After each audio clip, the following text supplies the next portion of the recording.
Have you ever noticed that, as you get older, you start visiting people less often? Maybe you used to be the kind of person who made the rounds, stopping by to see friends, attending every event, making sure to stay socially active. But over time, something shifts. You start thinking twice before heading out, and those casual visits don't feel as necessary as they once did. And here's the truth, that's completely okay. In this video, we're going to talk about 6 real reasons why I don't go visiting around anymore.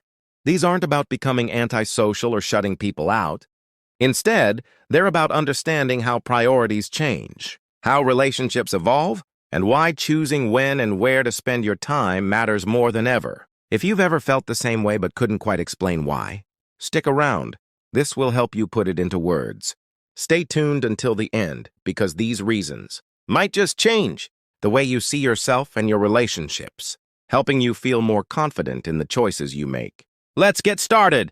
Number 1. Prioritizing energy for meaningful interactions.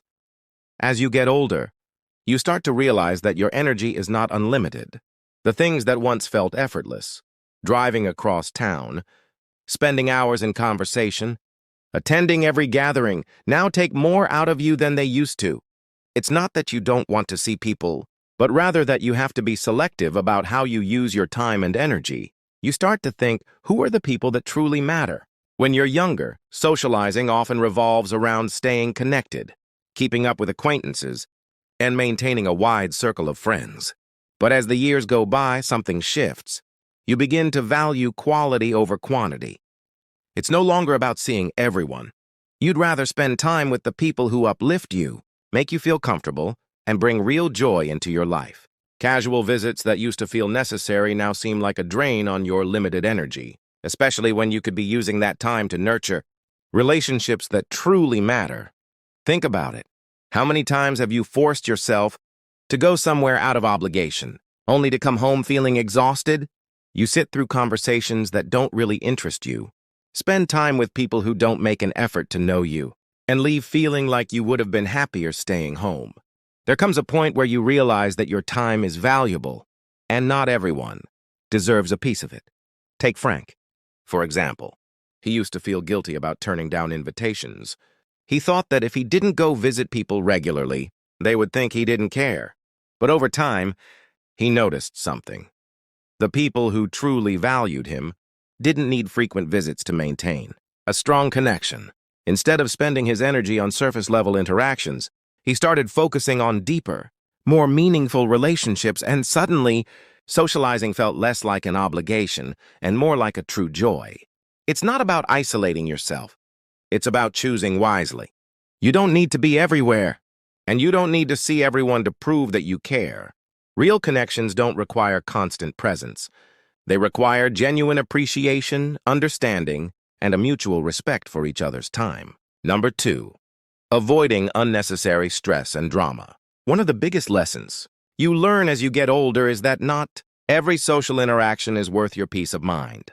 There was a time when you might have tolerated gossip, unnecessary conflicts, or people who seemed to bring more negativity than joy.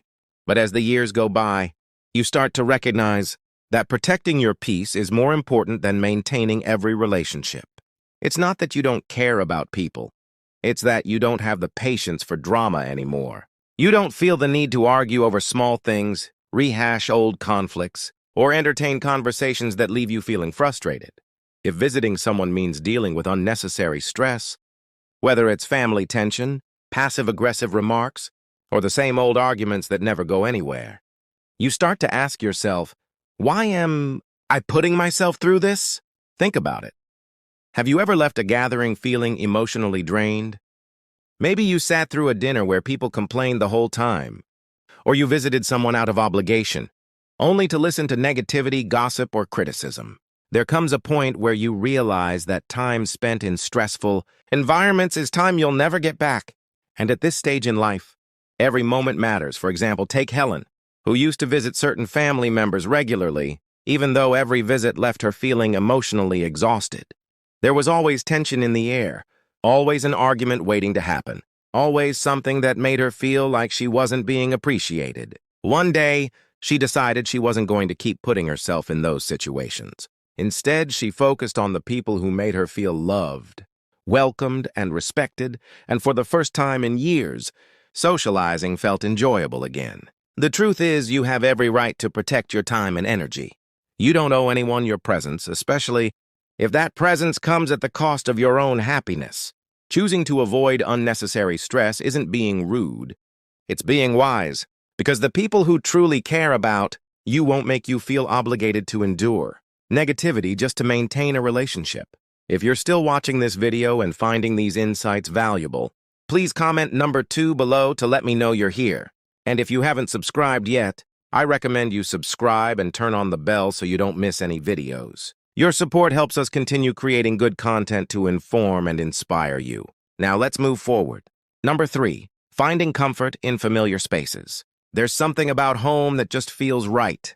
Over the years, you build a space that's yours, a place where you can relax, think, and truly be yourself. And as you get older, that comfort becomes more valuable than ever. The idea of getting dressed, driving across town, making small talk, and sitting in someone else's space just doesn't feel as appealing as it once did. It's not about avoiding people. It's about appreciating the peace of your own surroundings. When you're younger, there's an urge to always be on the go, always seeking out social events and new experiences. But over time, you realize that being out isn't always better than being home. There's a special kind of joy in waking up in your own bed, drinking coffee from your favorite mug, and knowing that your day will go exactly how you want it to. There's no pressure to entertain, no need to adjust to someone else's schedule. Just the comfort of being in a space that feels truly yours, for some. Visiting people means dealing with environments that don't feel welcoming. Maybe their house is too loud, too chaotic, or just not comfortable for long visits.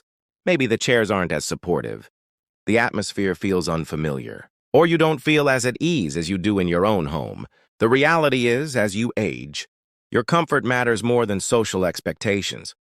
And if you find more joy in staying home than in traveling to visit others, there's absolutely nothing wrong with that. Take Bill, for example. He used to feel guilty about turning down invitations. But every time he visited someone, he found himself counting the minutes until he could leave. The noise, the distractions, the unfamiliar environment, it was exhausting. One day, he decided to stop forcing himself to go places just because he felt he had to. Instead, he started inviting people to visit him on his own terms. And suddenly, socializing became something he actually looked forward to, instead of something he dreaded.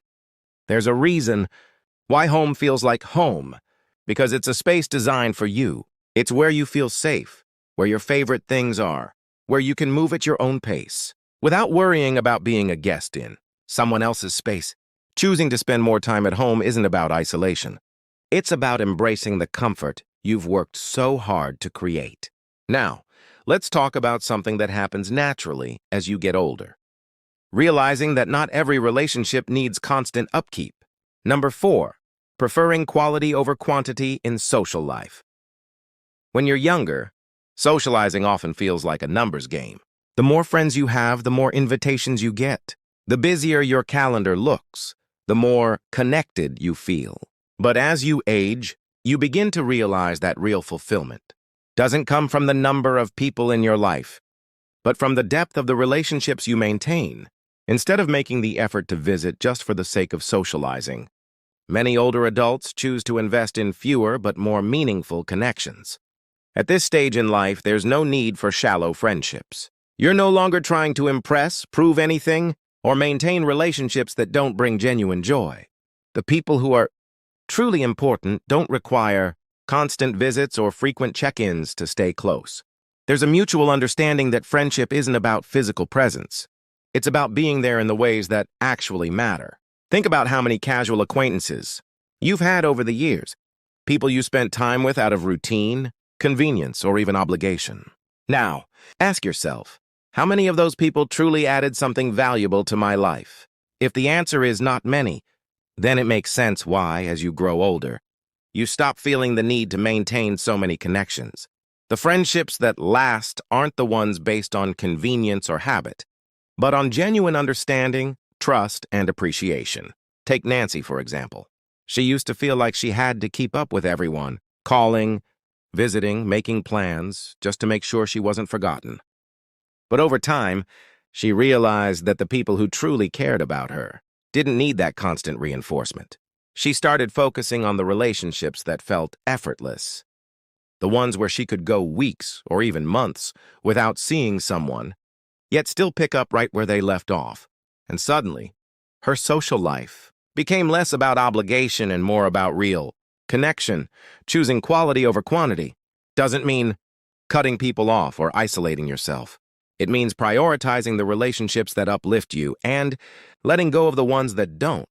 It's about recognizing that true friendship isn't measured by how often you see someone, but by how you feel when you're together.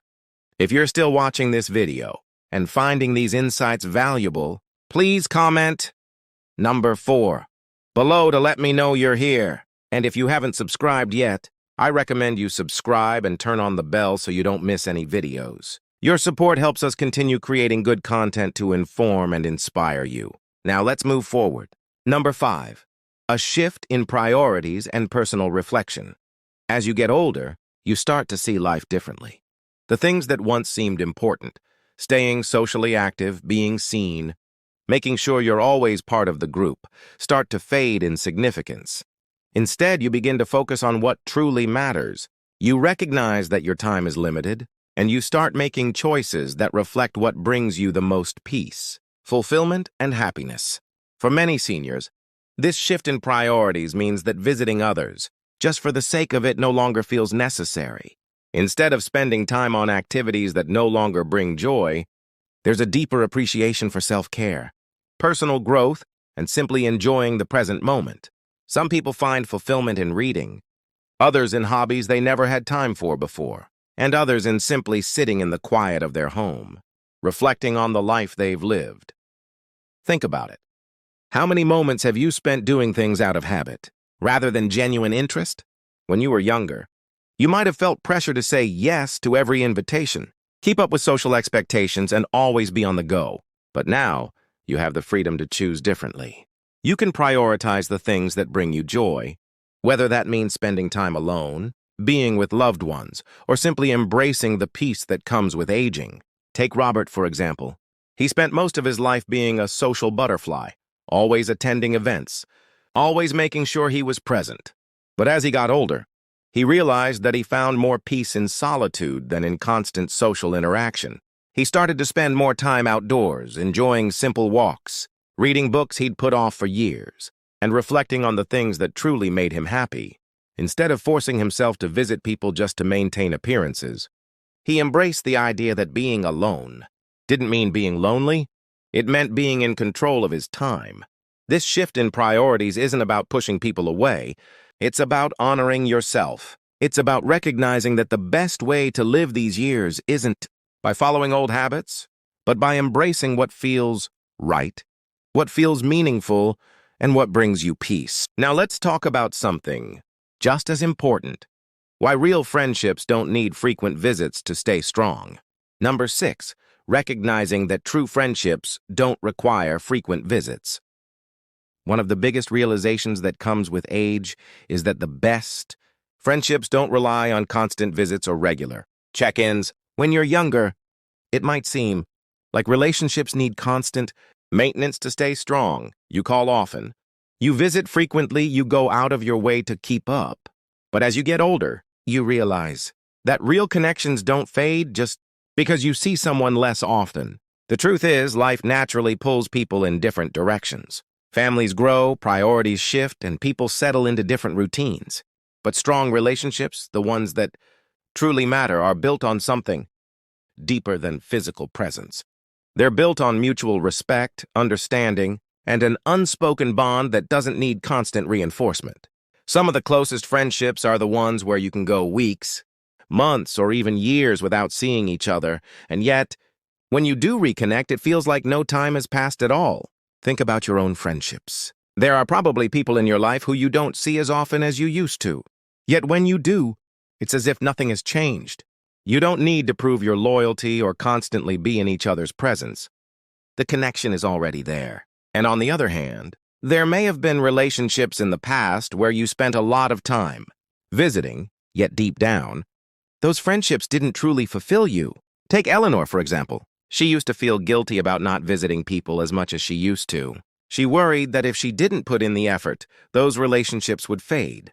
But what she found was the opposite. The people who genuinely cared about her never once made her feel guilty for not visiting more often. They understood that life changes and that a strong friendship isn't about how often you see each other, but about how you show up for each other when it truly matters. This is why so many older adults choose to stop, feeling pressure to visit others out of obligation. True friendships don't demand constant presence. They offer comfort, understanding, and the kind of bond that doesn't weaken with time. If someone makes you feel guilty for not visiting enough, maybe it's time to ask yourself if that's really the kind of friendship you want to maintain. If you're still watching this video and finding these insights valuable, please comment number 6 below to let me know you're here. And if you haven't subscribed yet, I recommend you subscribe and turn on the bell so you don't miss any videos. Your support helps us continue creating good content to inform and inspire you. Now let's move forward. Final thoughts. As we wrap up this video, take a moment to reflect on the 6 reasons why visiting people less often isn't something to feel guilty about. Life changes, priorities shift, and the way we socialize naturally evolves. Whether it's 1. Preserving your energy for meaningful interactions. 2. Avoiding unnecessary stress. 3. Embracing the comfort of home. 4. Focusing on quality over quantity in relationships. 5. Redefining your personal priorities. Or 6. Recognizing that true friendships don't require constant visits. These are all valid and important reasons to choose how you spend your time wisely. One of the greatest freedoms that comes with aging is the ability to live life on your terms. You no longer feel pressured to keep up appearances, force interactions, or visit people just because it's expected. Instead, you make choices based on what truly brings you joy, peace, and fulfillment. And that's not being antisocial. It's being intentional with your time. And when you do spend time with people, it's because you genuinely want to, not because you feel obligated to. The most important thing to remember is that your value isn't measured by how often you visit people, but by the relationships you nurture in your own way. The people who truly matter will understand that friendship and love go beyond physical presence. And as you focus on the connections that uplift you, you'll find that you're left with the relationships that truly make life meaningful. Thank you for joining us today. We'd love to hear from you. Leave a comment below and share one thing you learned today and how you plan to use it in your life. Your thoughts are important to us, so don't hesitate to share them. Reading your comments gives us great motivation and encouragement. If you enjoyed this video and found it helpful, please like, subscribe, and share. Your support helps us continue creating good content to inform and inspire you. Thanks for watching, and we look forward to seeing you in the next video.